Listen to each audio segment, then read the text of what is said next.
Most people are just waiting to speak. You can see it in their eyes.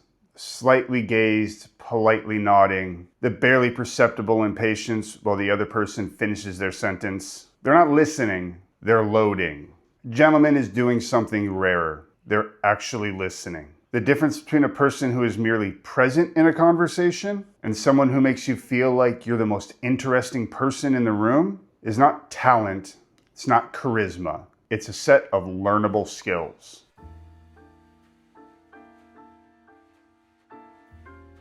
There are certain skills that make people genuinely magnetic to talk to. The people you walk away from feeling energized and heard and seen. Today I'm going to give you the whole framework. Now let me describe to you the average conversation. Person A says something. Person B halfway listens while composing their response. Person B speaks. Person A half listens while they compose their response. This continues until one of them checks their phone or somebody else walks over. Nothing is exchanged. Nobody learns anything. Both people leave roughly the same as when they arrived. This is the default, and it's a tragedy because conversation done well is one of the most intellectually stimulating and emotionally connecting experiences a person can have. Now here's the most important thing I'll actually say in this entire video, so I want you to hear it. Conversation is not about being interesting, it's about being interested. The moment you internalize that, everything else follows. Now before we get into the technique, we need to discuss the foundation. Because without it, every skill I'm about to tell you becomes a manipulation tactic rather than a genuine way of engaging. The foundation is this: genuine curiosity about other people. Not performed curiosity, not strategic curiosity. Actual interest in the fact that the person in front of you has genuinely lived a life different from your own. Made decisions that you wouldn't have, seen things from an angle you would have never considered. Here's the exercise that I come back to constantly. Before any conversation, a dinner, a meeting, a flight, a party, I ask myself one question. What can I learn from this person that I cannot learn anywhere else? Everyone has something. A retired school teacher has 40 years of experience watching how children actually learn. The taxi drivers heard more honest confessions than most therapists. The person that you may have written off as having nothing to offer almost certainly knows something that you don't. A gentleman approaches every conversation as a student, not as a teacher, not as an entertainer, not as a networker, a student. So right, 4 skills, all of them learnable, all of them transformative. Skill number 1, the art of the question. There are 2 types of questions, closed and open. Closed questions have yes or no answers. They kill conversations. Did you enjoy it? Was it good? Are you happy with how it went? All dead ends. Open questions invite stories. What was that like? How did you come to that decision? What did that change for you? Those questions open doors rather than closing them. But here's the technique that most people never use. The follow-up question. After someone answers, before you add anything else of your own, ask one more question that goes deeper into what they just said. You mentioned it changed your approach. In what way? That sounds like it was harder than you expected. What was the hardest part?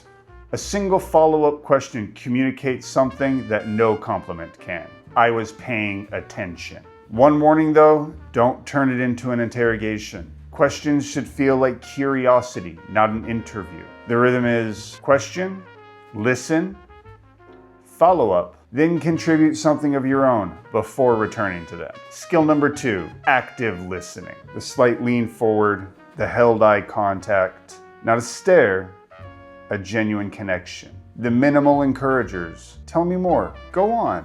Really? These tiny signals tell the speaker that you're actually with them, not just near them. Now, the most powerful active listening technique I know is this. Before adding your own point, paraphrase back what a person just told you. Not word for word, but in your own words. So what you're saying is, if I'm understanding correctly, it sounds like what you found was, it does 2 things.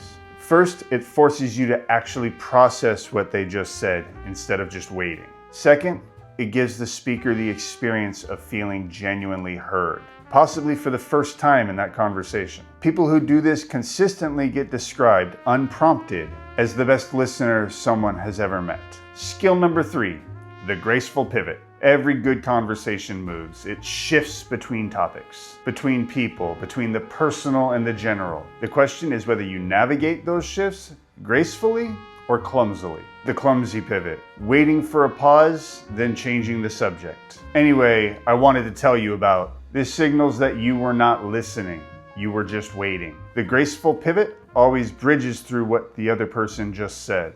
You're always honoring their contribution before providing your own. The other clumsy error is the hijack, taking someone's story and immediately trying to top it with one of your own. They mention their difficult week, you want to talk about your difficult month.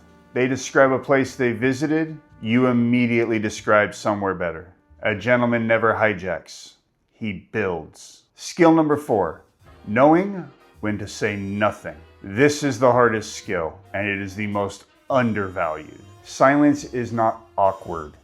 Silence is spacious. Most people treat a silence as a problem to be solved. They rush to fill it, say something, say anything. A gentleman lets it breathe. When somebody shares something meaningful, something personal, something they've clearly thought about, the instinct to immediately respond with your own perspective is almost always wrong. A pause before responding says, I took what you said seriously enough to think before replying. The considered reply, delivered after a moment of genuine reflection, carries 10 times more weight than the instant reaction. It also models something important. This is a conversation worth slowing down for. Now, technique only takes you so far. Underneath the skills, there's philosophy, a set of principles that a gentleman carries into every conversation. Number 1, never speak about someone not in the room in a way that you wouldn't to their face. This is not just ethics, it's conversational hygiene. The moment you speak ill about someone absent, every person quietly listening will wonder what you're going to say about them when they leave the room. Number 2, disagree with ideas, never with people. You can challenge a position forcefully, but still leave the person feeling respected. The distinction is in the language. I see it completely differently versus you're wrong. One invites debate, the other creates a combatant. Number 3, the most interesting thing that you can do in a conversation is make the other person feel like the most interesting person in the room.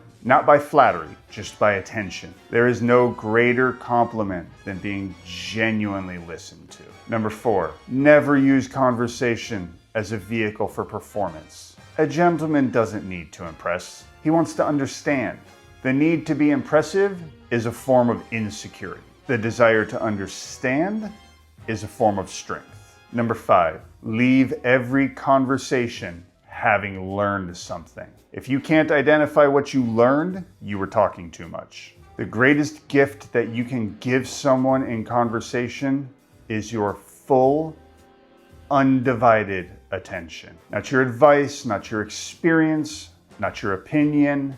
Though all of those have their place, it's your attention. In a world where almost everyone is half present, one eye on their phone, one ear in the room, one part of their mind already somewhere else, the man who is fully, completely there becomes something rare. He becomes unforgettable.